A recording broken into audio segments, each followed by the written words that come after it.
Gracias, Señor. Gracias a Dios. Estamos en Isaías capítulo 32. Bueno, realmente solo nos queda uno para llegar a la mitad del libro de Isaías, ¿verdad? Pero venimos del capítulo 31 y hemos estado mencionando el contexto histórico de lo que está pasando acá.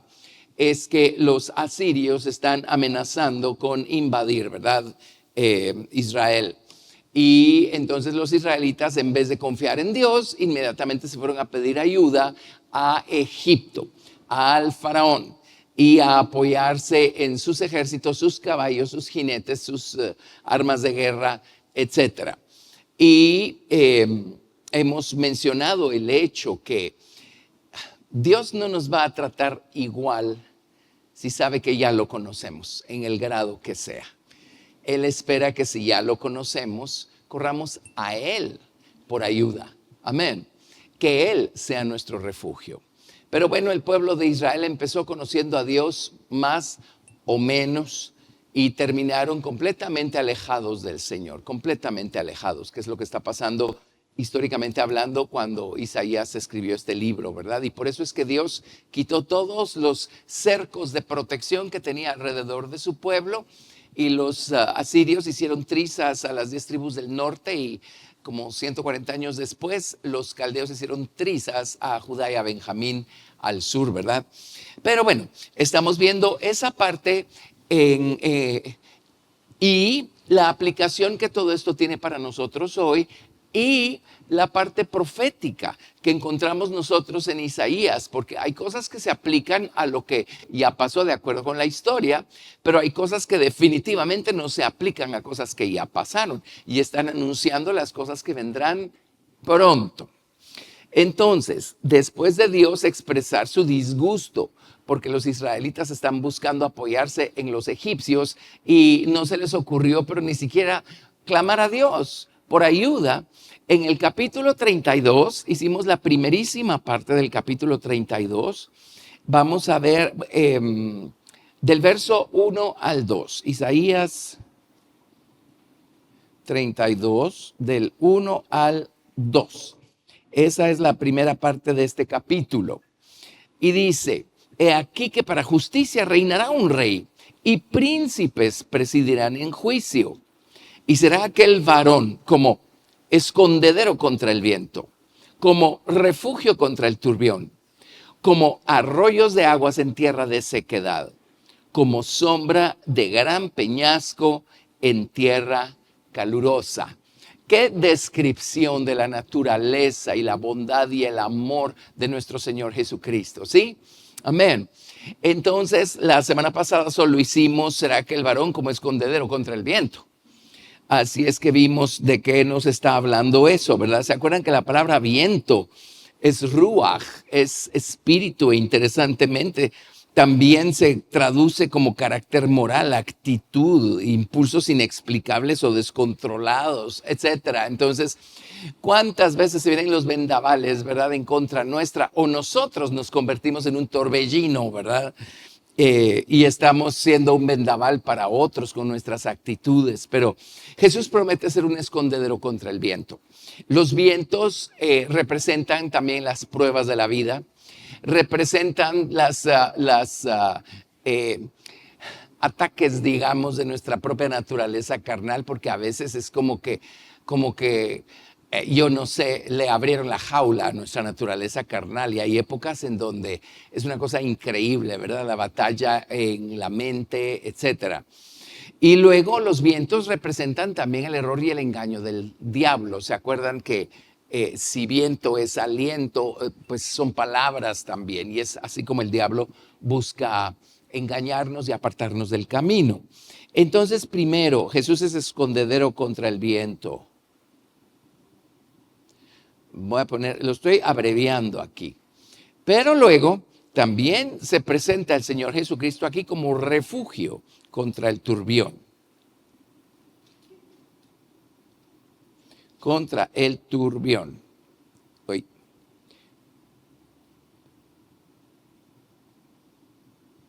perfecto.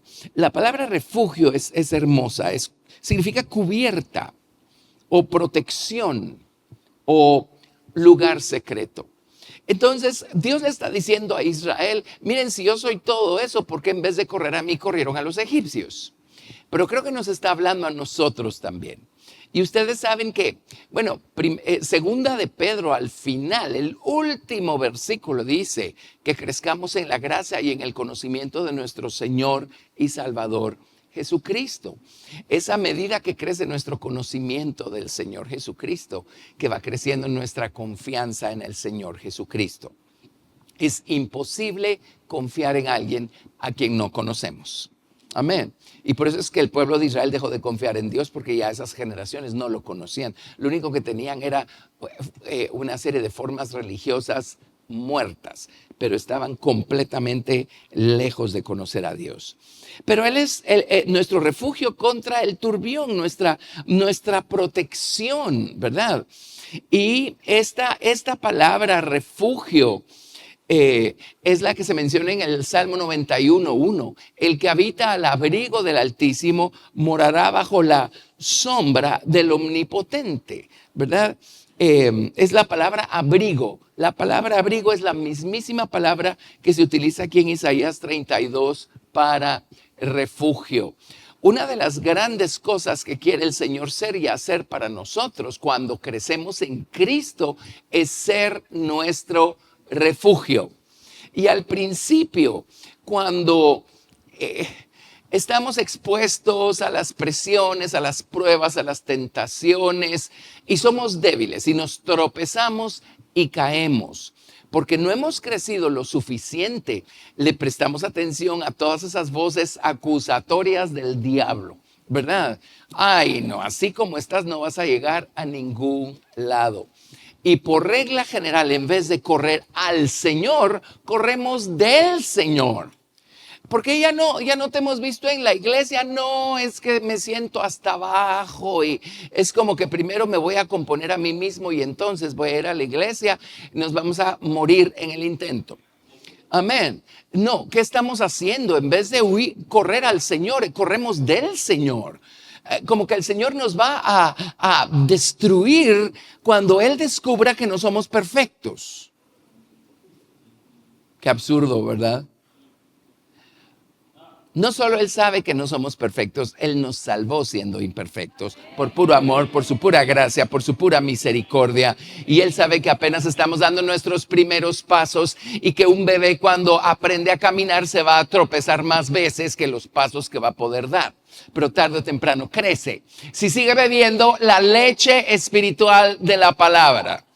Amén. Entonces, llega un momento en donde en vez de correr de Dios porque sabemos que hemos hecho mal o que hemos sido débiles o lo que sea, ¿saben por qué vamos a huir de Dios si solo en Él encontramos perdón, misericordia, redención, restauración? ¿Ven qué ridícula es la mente humana? Y qué tramposo es el diablo que se aprovecha de nuestra ridiculez. Hasta que crecemos en la gracia y en el conocimiento de nuestro Señor Jesucristo. Entonces, una torpeza, cualquier cosa, corremos al Señor, porque su nombre es misericordioso y piadoso, tardo para la ira, grande en misericordia. Su nombre es perdonador de iniquidades, perdonador de rebeliones, perdonador de pecados. Amén. Amén. Él es nuestro refugio contra el turbión. La palabra turbión significa tempestad o inundación. ¿Alguna vez han sentido que el río se los lleva? Bueno, corramos al Señor, ¿sí? Muchas veces decimos eso, ¿verdad? ¿Cómo vas? Pues aquí más o menos yo creo que me llevó el río. Bueno, hay alguien a quien podemos ir a refugiarnos cuando nos lleva el río. Él es refugio contra la inundación, contra la tempestad, ¿verdad? Amén. Miren el Salmo 31, verso 19. Tenemos cosas tan maravillosas. Salmo 31, 19. ¿Ven por qué es tan importante crecer en la gracia y en el conocimiento de nuestro Señor y Salvador Jesucristo? Amén. teniéndolo a Él, seguimos actuando como si Él no existiera, ¿sí? Como si Él no fuera quien Él es.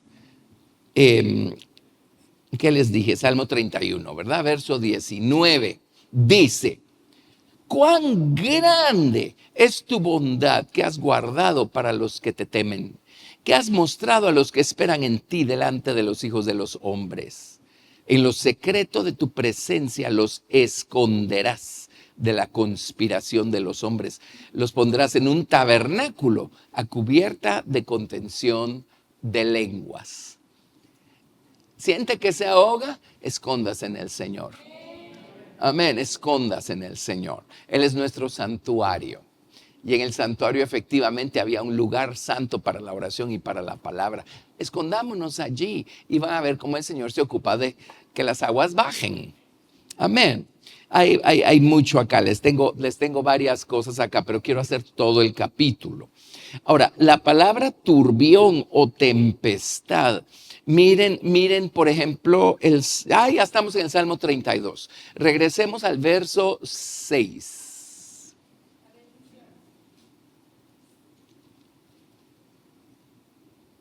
No, ¿dónde? Estamos en el 31. Perdón, ahora saltémonos al 32. Tengo una idea, vámonos al 32, verso 1. Dice, y miren el título, Salmo de David, masquil. ¿Se acuerdan qué es un masquil? Instrucción.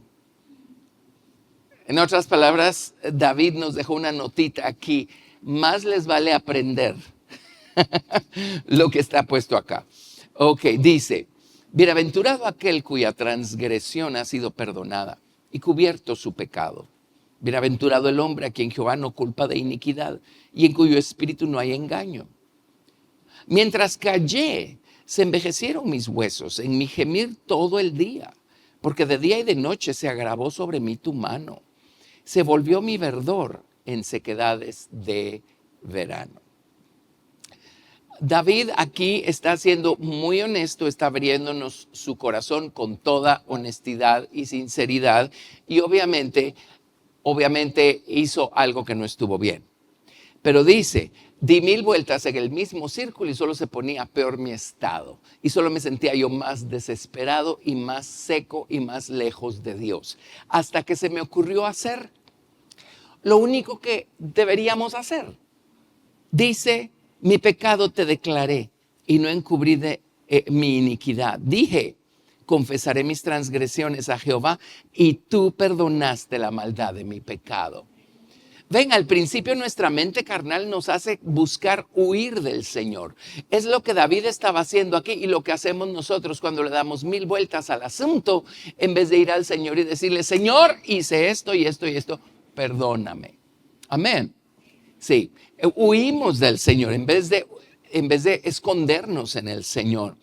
Pero solo le confesó sus transgresiones al Señor y ¿qué encontró? Encontró a Jesús, el perdonador de transgresiones, de iniquidades y de pecados, a quien más esperábamos encontrar, ¿verdad? Entonces en el verso 6 dice, por esto orará a ti todo santo en el tiempo en que puedas ser hallado. Ahora, David no había actuado con mucha santidad, que digamos, había cometido una transgresión. Pero esta es una de las primeras cosas que nos enseña esta instrucción o este masquil. No dejamos de ser santos solo porque seamos torpes. Amén. Somos santos porque el Señor un día vino y nos limpió con su preciosa sangre. Amén. Eso es, santos tiene una serie de connotaciones y esa es la primera y más importante. Amén. Lo somos por su gracia y misericordia y por la sangre preciosa de Cristo que ha cubierto nuestra culpa. Amén. Pero en el otro lado, la santificación es un proceso que vamos buscando y es el proceso de perfeccionamiento en donde a medida que caminemos va a ir habiendo más de Cristo y menos de nosotros en nuestra vida, ¿verdad? Ese es un proceso. Pero David dice, por esto orará a ti todo santo en el tiempo en que pueda ser hallado. Entonces, una persona santa no es una persona que no tropiece y se caiga. Una persona santa es una persona que corre al Señor porque Él es nuestro refugio contra el turbión. Amén. Sí. Ciertamente en la inundación de muchas aguas no llegarán estas a él. La palabra inundación es la palabra turbión allá de Isaías. Y en este caso las muchas aguas que son sino nuestra carne irrestricta, ¿verdad? En esas épocas en las que se vuelve loca nuestra carne. Ciertamente en la inundación de muchas aguas no llegarán estas a él. Tú eres mi refugio. Me has guardado de la angustia, con cánticos de liberación me rodearás. Qué lección, ¿verdad? En vez de dar 1000 vueltas golpeándonos a nosotros mismos, pobre de mí, no sirvo para nada, y oyendo las voces del diablo, corramos al Señor. Él es nuestro refugio en contra de las inundaciones. Amén. Y se acuerdan, un día hablamos de Behemoth.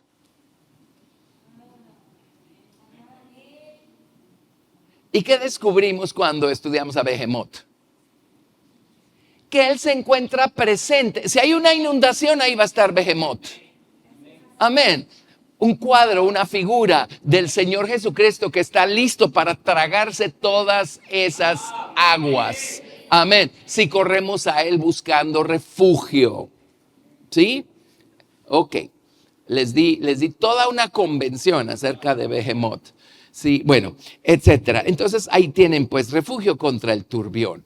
Vámonos a Isaías 32, verso 2, y aquí Jesús es escondedero contra el viento, refugio contra el turbión, y dice, como arroyos de aguas en tierra de sequedad. Arroyos de aguas en tierra de sequedad.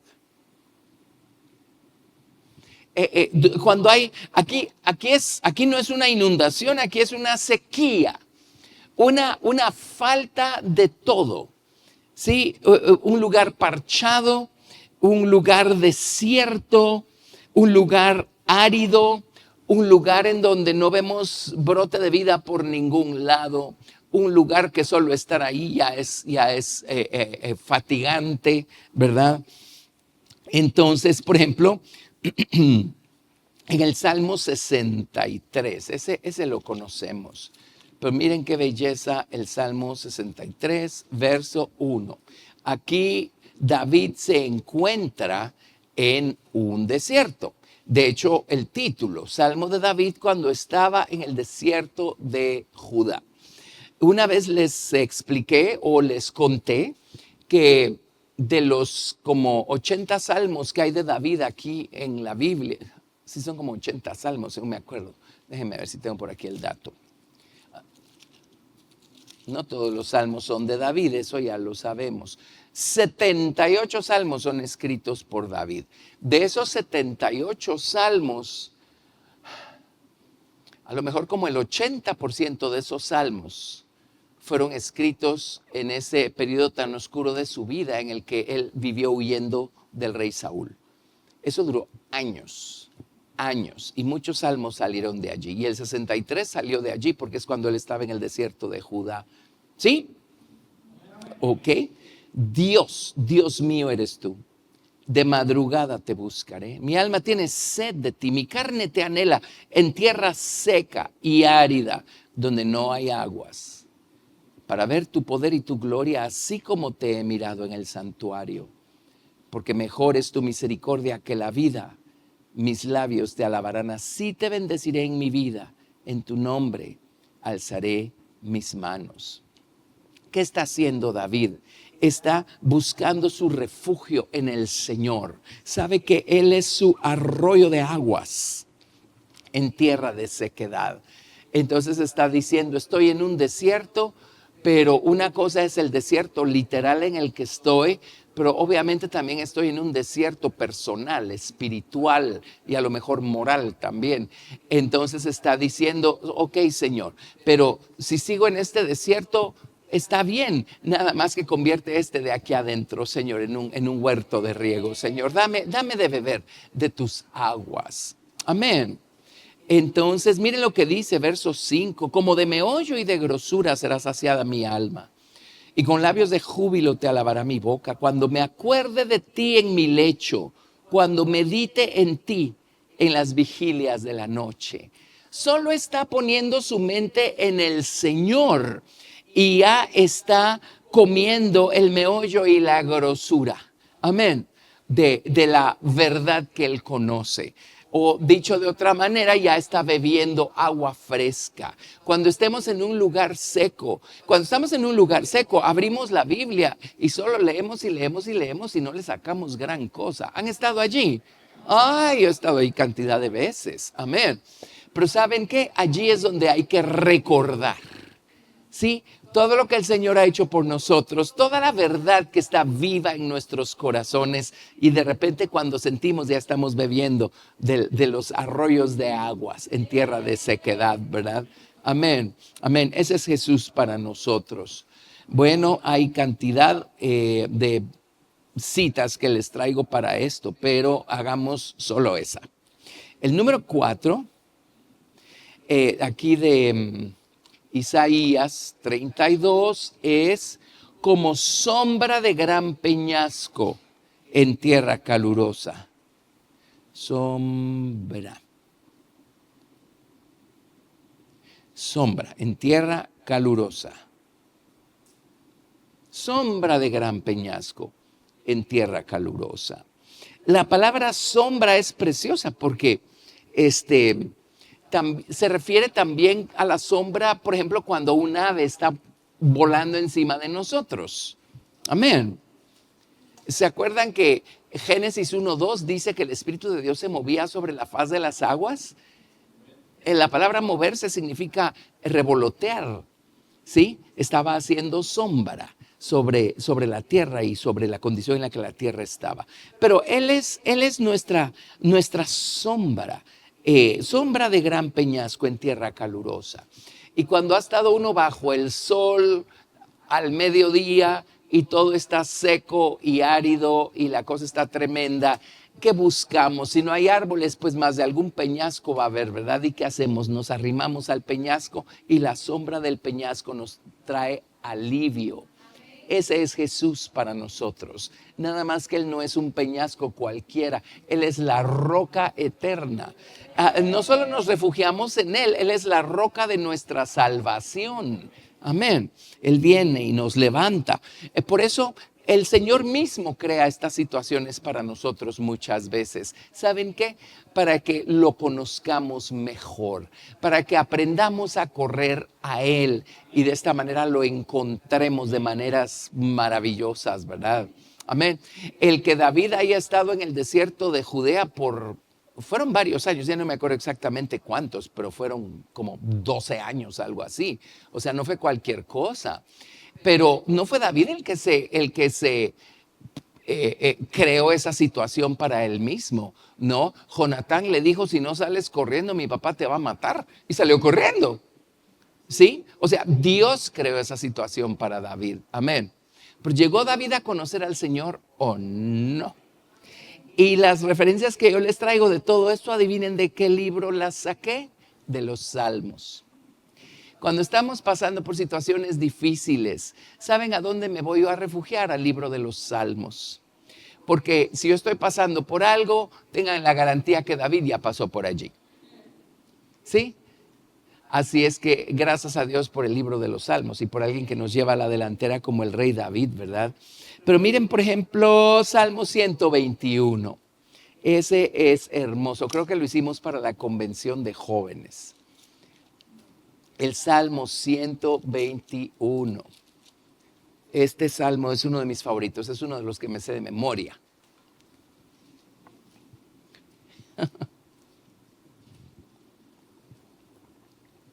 Alzaré mis ojos a los montes. ¿De dónde vendrá mi socorro? Mi socorro viene de Jehová que hizo los cielos y la tierra. No dará tu pie al resbaladero, ni se dormirá el que te guarda. He aquí no se adormecerá ni dormirá el que guarda a Israel. Jehová es tu guardador. Oigan esto. Jehová es tu sombra a tu mano derecha. El sol no te fatigará de día, ni la luna de noche. Jehová te guardará de todo mal. Él guardará tu alma. Jehová guardará tu salida y tu entrada desde ahora y para siempre. Amén, amén. Entonces, regresando a nuestro contexto de Isaías 31 y 32, y realmente esto viene desde el 30, el 29, el 28, Israel en vez de correr al Señor, corrió a refugiarse bajo la sombra de Egipto, pensando que de esa manera se iban a librar de los asirios, ¿sí? Cuando Dios todo el tiempo estaba esperando que ellos clamaran al Señor, que se refugiaran en el Señor. Amén. Y es en medio de situaciones así que uno de veras llega a conocer al Señor de maneras extraordinarias. Por eso Dios no evita estas situaciones, ¿verdad? Amén. Entonces regresemos a Isaías 32. La primera porción del capítulo 32 son únicamente el verso 1 y 2. Pongámosle, ¿cómo le ponemos? Pongámosle un 1 grande aquí. Un 1 romano. La segunda porción es Isaías 32, del 3 al 8.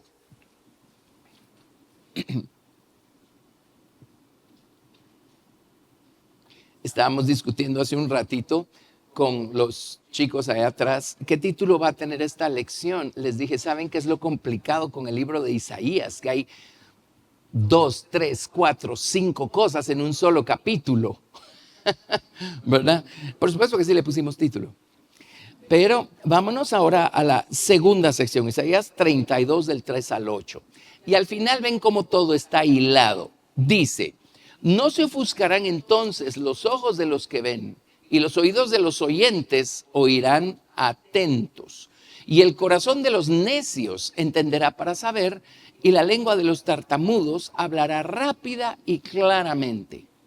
El ruin nunca más será llamado generoso, ni el tramposo será llamado espléndido, porque el ruin hablará ruindades, y su corazón fabricará iniquidad para cometer impiedad y para hablar escarnio contra Jehová, dejando vacía al alma hambrienta y quitando la bebida al sediento. Las armas del tramposo son malas, trama intrigas inicuas para enredar a los simples con palabras mentirosas y para hablar en juicio contra el pobre. Pero el generoso pensará generosidades y por generosidades será exaltado. ¡Yay! ¿Qué leímos? En los versos 1 y 2 realmente lo que está diciendo es, esta persona que es escondedero contra el viento y refugio contra el turbión y arroyos de aguas en el sequedal y sombra de peñasco en tierra calurosa, este varón va a reinar sobre la tierra. Y cuando Jesús reine sobre la tierra, va a ocurrir sobre esta tierra y para la nación de Israel, lo mismo que ocurre cuando nosotros dejamos que Jesús reine en esta nuestra tierra personal. Amén. Entonces, en esencia, ¿saben lo que está diciendo aquí? Está diciendo, una vez Jesús reina, ya no hay grises, o blanco o negro. Porque Él es la verdad, Él es la palabra, amén. Y lo bueno, lo bondadoso sale a luz y es lo que es algo bueno, justo y recto. Y lo malo es malo. Nadie va a estar llamándole malo a lo bueno ni bueno a lo malo. Por eso cuando Jesús venga a reinar, Él va a juzgar a todos aquellos que son contrarios, que anduvieron en error, en engaño, en mentira, en rebeldía y en todas esas cosas, porque Él es la verdad. Y el error, las tinieblas, la mentira, los trucos, los ardides, las trampas, todo eso es expuesto cuando estamos delante de la verdad. Entonces allí ya nadie se puede hacer lo que no es. Amén. Por eso un día todos vamos a comparecer delante del tribunal de Cristo. Y allí Jesús no va a tener ni siquiera que hablar palabra. ¿Se acuerdan que Jesús dijo, yo no los juzgo, las palabras que yo les he hablado son las que los van a juzgar? Y ahí va a estar parada la persona de la palabra viviente o la verdad viviente, y nosotros vamos a estar delante del Señor. Entonces allí todo va a salir a luz y todo va a ser llamado por su nombre. Ya no hay tales de estar tapando y de estar cubriendo y de estar encubriendo y de estar diciendo, no es para tanto. Amén. Por eso mejor nos sinceramos aquí y ahora, ¿verdad?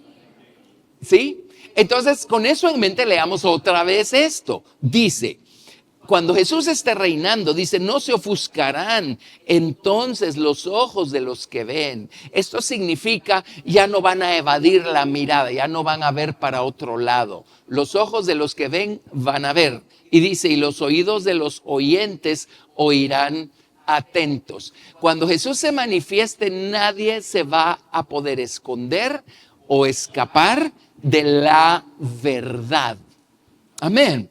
Y el corazón de los necios entenderá para saber. O sea, van a ver con total claridad la realidad de las cosas, tanto las buenas como las malas.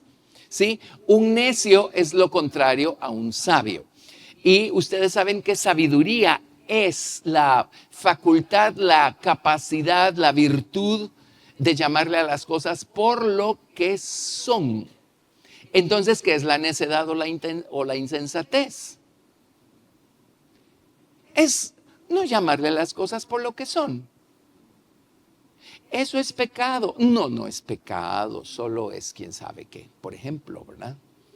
¿Esto es vidrio? No es vidrio, es arena fundida. ¿Ven por dónde va el mundo ahorita con el famoso relativismo? ¿Sí? Usted decida lo que una cosa quiere hacer o usted decida qué quiere ser. Y lo que usted decida, pues eso va a estar bien. Bueno, les tengo noticias, eso se va a terminar. Cuando la verdad se manifieste, la gente va a descubrir que la verdad es absoluta. Lo bueno es bueno, lo malo es malo. Entonces el corazón de los necios entenderá para saber y la lengua de los tartamudos hablará rápida y claramente. El ruin nunca más será llamado generoso, porque ya habrá salido a luz su naturaleza, o sea, es lo que es. ¿Ven lo que estoy tratando de decir? Y eso es lo que ocurre cuando Cristo reina en nuestros corazones. Una vez salvos, cuando lo dejamos de ver a ser Señor de todo, poco a poco la verdad que empieza a crecer en nosotros nos ayuda a llamarle a las cosas por lo que son. Amén. Y empezamos a descubrir que cosas que contemplábamos y creíamos que eran inofensivas, de repente las vemos por lo que son y decimos, si yo sigo aferrado a esto no me va a dejar seguir caminando con el Señor. Y lo agarramos y lo ponemos en el altar y el Señor se lo lleva tras sus espaldas al mar del olvido. Entonces dice, el ruin hablará ruindades. Si nunca transformó el Señor nuestra naturaleza, o sea, así de ruines vamos a presentarnos delante del Señor. Ahí no va a haber manera de tapar nada ni de encubrir nada. Y su corazón, el ruin hablará ruindades, su corazón fabricará iniquidad para cometer impiedad y para hablar escarnio contra Jehová. Porque esa es su naturaleza. Y por supuesto, dejando vacía al alma hambrienta y quitando la bebida al sediento. Es así como opera, como se conduce una persona ruin. Las armas del tramposo son malas. Bueno, aquí está expandiendo la definición de una persona ruin. Las armas del tramposo son malas. Trama intrigas inicuas para enredar a los simples con palabras mentirosas. De hecho, la palabra, déjenme ver, creo que es la palabra, ¿qué palabra es? Creo que es la palabra tramposo. En hebreo significa sinvergüenza. Las armas del tramposo son malas, trama intrigas inicuas para enredar a los simples con palabras mentirosas y para hablar en juicio contra el pobre. Pero el generoso pensará generosidades y por generosidades será exaltado. ¿Ven lo que está diciendo? Es un día ya nadie va a poder estar ocultando lo que es. ¿Sí? Y le vamos a llamar a las cosas por lo que son. Amén. ¿Está claro eso? Ok. Entonces, la tercera sección de este capítulo es del verso 9 al verso 20. Del verso 9 al verso 20.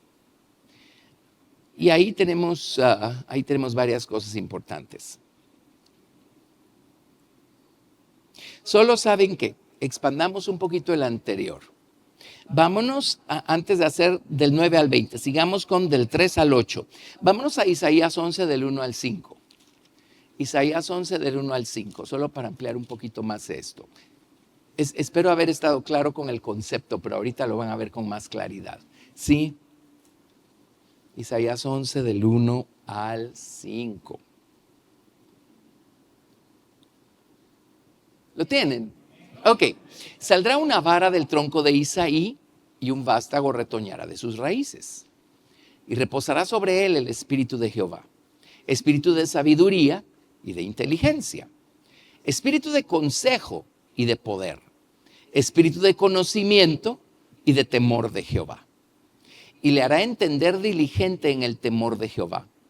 No juzgará según la vista de sus ojos, ni arguirá por lo que oigan sus oídos, sino juzgará con justicia a los pobres y arguirá con equidad por los mansos de la tierra. Y herirá la tierra con la vara de su boca, y con el espíritu de sus labios matará al impío. ¿Con qué va a herir la tierra y con qué va a matar al impío? Con su palabra. Amén.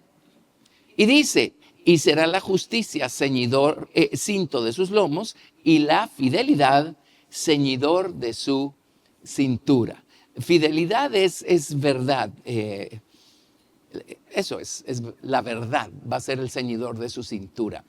Entonces, cuando Cristo reina, ya no hay tales de, como les digo, de tergiversar la realidad de algo bueno o malo. Todo queda claramente expuesto, ¿verdad? Y definido. Puede ser que esto que leímos en Isaías 32 esté conectado con Apocalipsis, capítulo 22, verso 11. Apocalipsis 22, 11.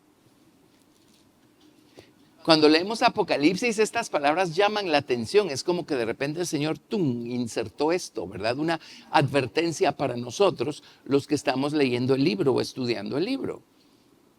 Apocalipsis 22, verso 11, dice, bueno, si quieren leamos desde el 10. Dice, y me dijo, no selles las palabras de la profecía de este libro porque el tiempo está cerca. El que es injusto, sea injusto todavía. El que es inmundo, sea inmundo todavía. El que es justo, practique la justicia todavía. Y el que es santo, santifíquese todavía. ¿Ven lo que está haciendo? Está quitando los grises. Y está poniendo a cada quien en su campo. El justo y el injusto. Sí, el santo y el impío. A cada quien lo está poniendo en su campo. Porque no hay manera de dejar de llamarle a las cosas por lo que son cuando dejamos que Cristo sea el que reina, ¿verdad? Amén. Bueno, dejemos eso a un lado y regresemos a Isaías 32. Y ahora veamos del verso 9 al 20. Ahora, los caballeros que están escuchando este estudio, no tenemos por qué cantar victoria. Pero en este caso el mensaje se lo dieron a las mujeres, pero no a todas, dice las mujeres indolentes. ¿Qué son mujeres indolentes? Mujeres que están seguras, relajadas, altivas. Ustedes saben, la gente que solo se dedica ahí sí que a matar el tiempo, ¿verdad? En conversaciones vanas y con cosas de vanidad y esto y lo otro. Y lo que está diciendo es, ese es el estado en el que se encuentra la nación de Israel en este momento en el que Isaías está profetizando. No solo Isaías profetizó, Dios les mandó uno tras otro, profeta tras profeta. Y la gente decía, comamos y bebamos, que mañana moriremos. Y no hicieron caso a la voz de los profetas. Entonces ahora habla pues de las mujeres indolentes, ¿verdad? Sí, dice, mujeres indolentes, levantaos, oíd mi voz, hijas confiadas, escuchad mi razón.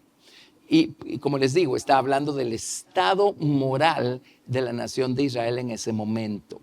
Y miren, este es el estado moral también de muchas personas que tienen que haber tenido una experiencia en algún momento y por eso se llaman cristianas. Pero cuando la gente cristiana empieza a relajarse, termina actuando como estas mujeres relajadas, confiadas, seguras, y convierten su cristianismo y su relación con otros cristianos en actividades sociales. ¿Sí? Ok. Mujeres indolentes, levantaos, oíd mi voz, hijas confiadas, escuchad mi razón. De aquí a algo más de un año tendréis espanto. Y aquí ya está profetizando la invasión de los asirios al reino del norte, ¿verdad? Y la destrucción de Samaria y todo eso. De aquí a un año tendréis espanto, oh confiadas, porque la vendimia faltará y la cosecha no vendrá. O sea, se van a quedar sus campos van a ser arrasados. Temblad, oh indolentes, turbaos, oh confiadas, despojaos, desnudaos, ceñid los lomos con cilicio. O sea, dejen de ser confiadas y seguras y humíllense. De eso está hablando ahorita cuando dice despojaos, desnudaos. Es como el mensaje del profeta Joel, ¿se acuerdan? Cuando está hablando de este gran ejército, ¿verdad? Que viene. Dice, ahora, entonces, ¿qué hacer? Salga de su tálamo el novio y de su habitación la novia, y ayunen y oren y lamenten, dice, porque el día de Jehová está cerca. Y si nosotros estuviéramos más conscientes de lo que estamos, de cuán cercano está el día del Señor para nosotros, amén, no viviríamos tan tranquilos y confiados y seguros buscando únicamente tener relaciones sociales. Amén. Ok, entonces eso está diciendo, humíllense. Pero en el verso 12 dice, golpeándose el pecho, lamentarán por los campos deleitosos, por la vid fértil, porque todo va a ser destruido empezando con los campos o su sustento. Entonces dice en el verso 13, verso 13. Sobre la tierra de mi pueblo subirán espinos y cardos, y aún sobre todas las casas en que hay alegría, en la ciudad de la alegría. Está refiriéndose, en este caso está refiriéndose a Samaria, pero también le está profetizando a Jerusalén porque le pasó lo mismo a la ciudad de Jerusalén, la ciudad de la alegría. Y les voy a contar algo, las iglesias no fueron creadas por Dios para convertirse en ciudades de la alegría. Son lugares para orar, para buscar a Dios, para encontrar la instrucción que necesitamos para seguir creciendo en Cristo y adquiriendo su naturaleza, etcétera. Amén. ¿Están de acuerdo? Y no hay nada más alegre que recoger un tesoro nuevo de la palabra de Dios y guardarlo en el corazón y dejar que éste nos regenere, transforme, convierta y conforme a imagen de Cristo. Pero van a subir espinos y cardos. Esta expresión se usa bastante en la palabra de Dios. Por ejemplo, vámonos a Hebreos capítulo 6. Hebreos capítulo 6.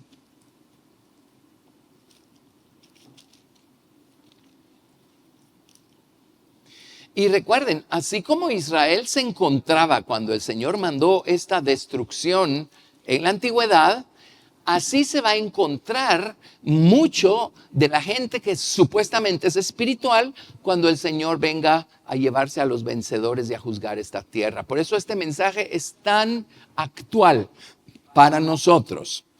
No hay tal cosa que esto se aplica solo a los judíos de antaño. Amén. Toda la escritura es inspirada por Dios y útil. Ok, Hebreos 6, verso 8 dice, verso 7.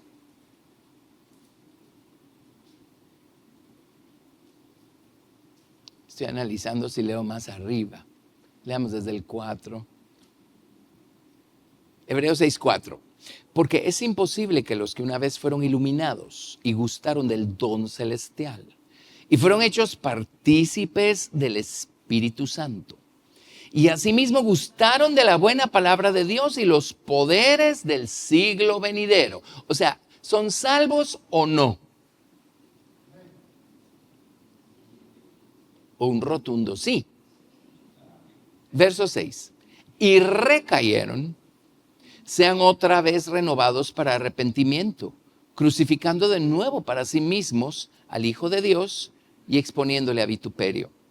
Porque la tierra que bebe la lluvia que muchas veces cae sobre ella y produce hierba provechosa a aquellos por los cuales es labrada, recibe bendición de Dios, pero la que produce espinos y abrojos es reprobada, está próxima a ser maldecida y su fin es el ser quemada. En el libro de Isaías, el Señor acaba de decirles a las mujeres indolentes, la primera cosa por la que van a llorar es porque ya no hay cosechas, ya no hay siega, sus campos están destruidos. Y la segunda cosa que va a ocurrir es que los espinos y los cardos van a llenar sus palacios, sus casas, sus ciudades. ¿Qué está diciéndoles? Todo eso es un cuadro de cómo está su corazón, de su estado espiritual, de su estado moral. Amén. Es lo que Dios le está diciendo a Israel y es lo que Dios nos dice. Y nos lo está diciendo a nosotros en el libro de Hebreos. Amén. Sí, así es que, bueno, hay bastante con relación a espinos y cardos. Pero por ejemplo en Isaías 55, Isaías 5. Verso 6, se recordarán cuando leímos eso. Leamos desde el verso 1. Isaías 5, 1.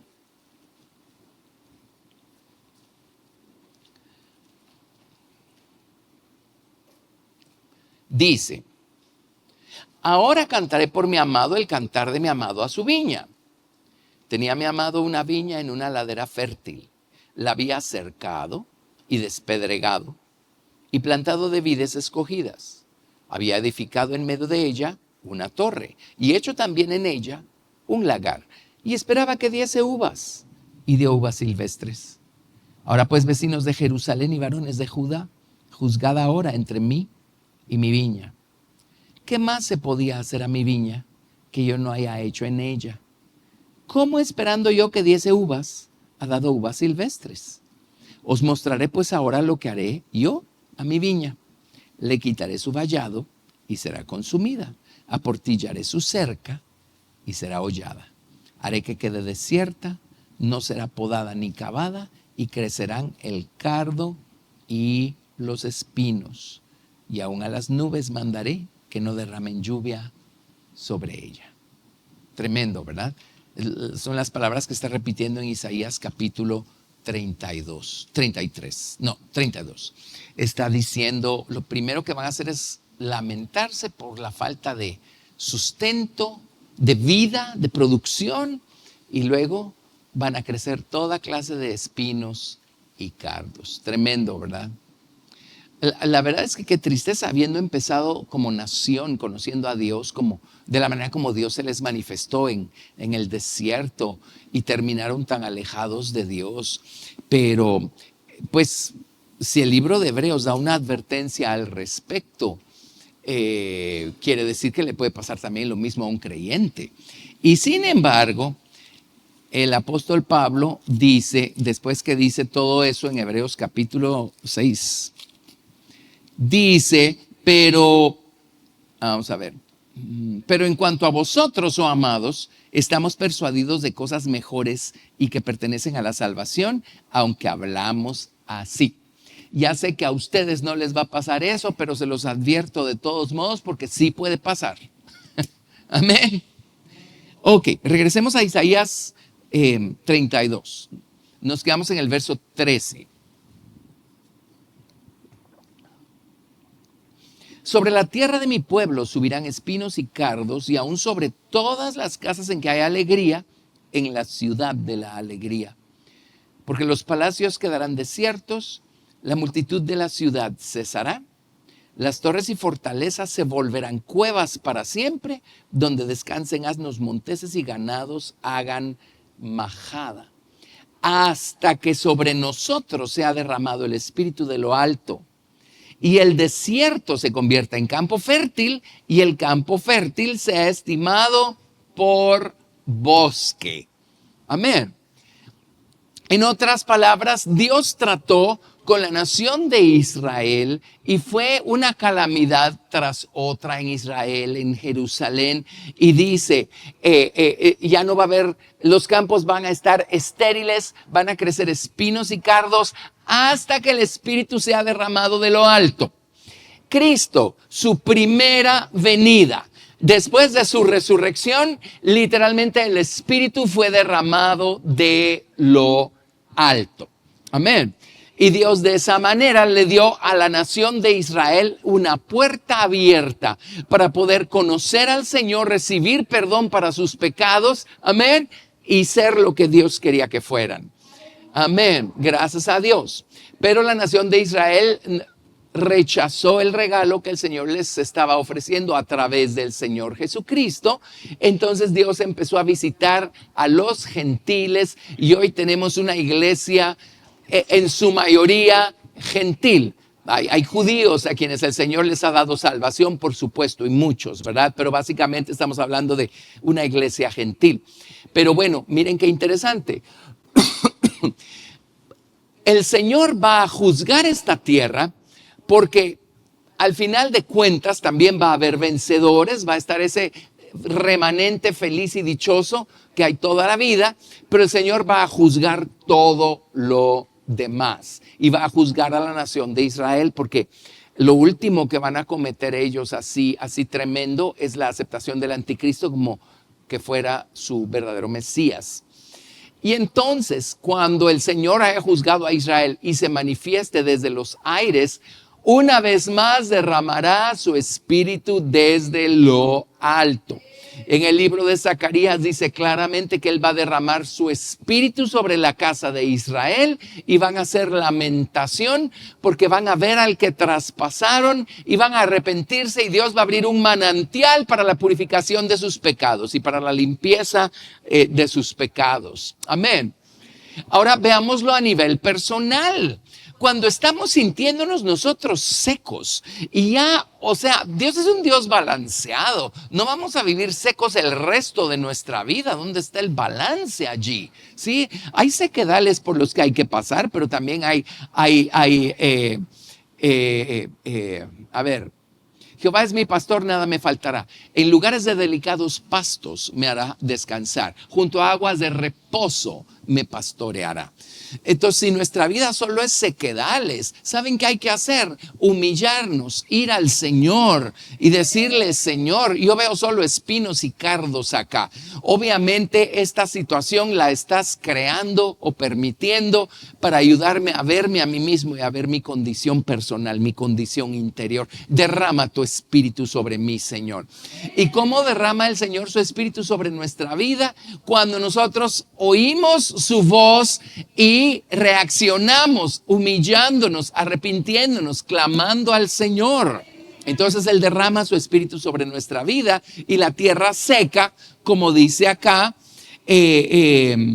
habitará el juicio en el desierto y el campo fértil morará la justicia, dice. En el verso 15 dice, y el desierto se convierte en campo fértil y el campo fértil sea estimado por bosque. Si nosotros nos sentimos secos y ya como que pasó mucho tiempo y seguimos sintiéndonos secos, busquemos a Dios y pidámosle al Señor que derrame su espíritu en nosotros, ¿sí? Amén. Ok, entonces verso 17 dice, el efecto de la justicia será paz. Ahora eso ocurre cuando Jesús reina.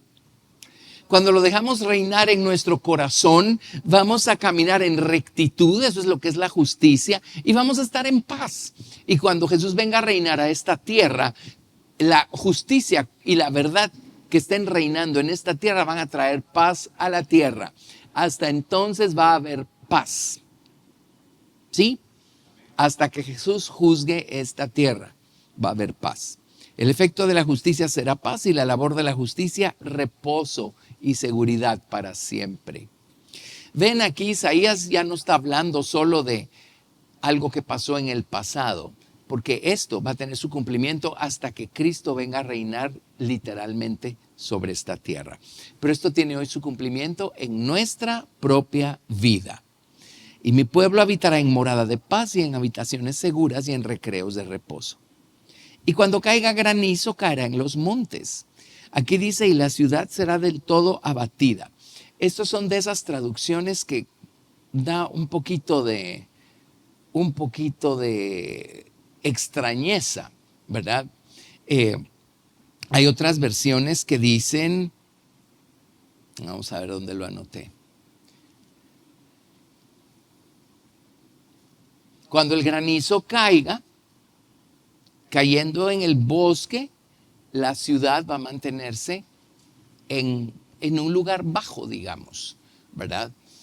Yo creo que está regresando, porque el granizo es parte de sus justos juicios, está regresando a mencionar pues sus justos juicios acá.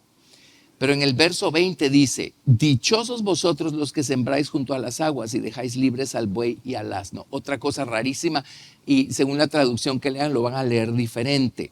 Básicamente dice, dichosos vosotros los que sembráis junto a las aguas y metéis en ellas el pie del buey y del asno. Esa es la versión antigua. Dichosos vosotros los que sembráis junto a las aguas, el lugar que es pisado por el pie del buey y del asno. Esa es la traducción de Lamsa. Lo que está diciendo en el verso 19 es, cuando el granizo caiga, porque Dios va a juzgar la ciudad va a ser abatida. Pero los que siembran en las muchas aguas, ¿sí? Una traducción es, en otras palabras, no necesitan buey y asno. Otra traducción es, en medio de las muchas aguas, ahí meten al buey y al asno y ahí hacen su trabajo, ahí hacen su tarea. Dice, dichosos. Y ese es el Salmo 1. Bienaventurado el varón que no anduvo en consejo de malos, ni anduvo en camino de pecadores, ni en silla de escarnecedores se ha sentado, sino que en la ley de Jehová medita de día y de noche. Será como árbol plantado junto a corrientes de aguas. Su hoja no cae y todo lo que hace prosperará. Amén. Entonces, en el verso 29 está diciendo, yo voy a juzgar la ciudad con granizo y va a ser abatida. Pero dichosos los que están plantados junto a la corriente de aguas. Ellos no van a ver estos juicios, ellos no van a ver este sequedal, ellos son árboles que dan fruto todo el tiempo. Amén. Eso es en esencia estos dos últimos versículos, ¿sí? Y con eso terminamos el capítulo 32. Ven todos los conceptos que hay en cada uno de estos capítulos. Es tremendo. Entonces tiene que ser muy, muy ordenado en su mente para poner cada cosita en su lugar y saber de qué y ahora de qué me están hablando, ¿verdad? Pero la revelación, el hilo, la verdad sigue siendo una sola. Y estas profecías no solo nos ayudan a entender lo que pasó en el pasado, estas profecías nos ayudan a entender lo que va a pasar en el futuro y nos ayudan a entender qué pasa aquí adentro, porque los principios que operan son exactamente lo mismo. Amén. ¿Aprendimos algo? Bueno, gracias a Dios. Démosle gracias al Señor. Gracias al Señor. Amén, amén, amén, amén, amén. Gloria al Señor. Muy bien. Vamos a ponernos en pie y vamos a orar. Y vamos a pedirle al Señor que derrame su espíritu, amén, en nuestras vidas. Y que nos ayude a hacer árboles plantados junto a corrientes de aguas. Padre, en el nombre de Jesús, te damos gracias por todas las lecciones que nos has dejado, Señor, en estas porciones de tu palabra. Te damos gracias, Padre, por revelarnos a Jesús. Ayúdanos a crecer, Señor, para que conozcamos a Jesús como nuestro refugio, como nuestra sombra de gran peñasco, como arroyos en tierra de sequedad, Señor. Jesús, ayúdanos a correr a ti en todo momento, por cualquier circunstancia, por cualquier razón. Y de esta manera vamos a llegar a conocerte de una manera más completa. Señor, oramos que derrames tu espíritu sobre nosotros. Oramos, Señor Dios, que nos ayudes a examinarnos a nosotros mismos cuando estamos en tierra de sequedad, Señor. Señor, si hay sequía ahí afuera, pues que no la haya en nuestros corazones. Ayúdanos, Señor, a tener esas aguas de tu palabra, esas aguas de tu espíritu, Señor, fluyendo siempre en nuestro interior. Y Señor, ayúdanos a meditar en tu palabra todo el tiempo, de día y de noche, para ser como árboles plantados junto a corrientes de aguas. Ayúdanos a guardar tu verdad en nuestros corazones. Ayúdanos a hacerte gratos, a hacerte fieles, a seguir creciendo en el conocimiento de tu nombre, Señor. Te lo pedimos. Y cuando tú te manifiestes, Señor, tú nos vas a llamar a casa y luego pues vas a juzgar esta tierra, Señor, que caminó de una manera completamente contraria. Así es que ayúdanos a permanecer firmes, fieles hasta el final. Ese es nuestro deseo y confiamos en ti, Señor, que tú lo harás en nosotros. Te amamos, te damos toda la gloria en el nombre de Jesús. Amén. Amén, amén, amén. Gracias, Señor. Aleluya. Gracias, gracias, gracias, Jesús. Bendito sea tu nombre. Bendito sea tu nombre. Gracias, Señor. Muy bien, gracias a Dios. Amén. Dios los bendiga y hasta la próxima.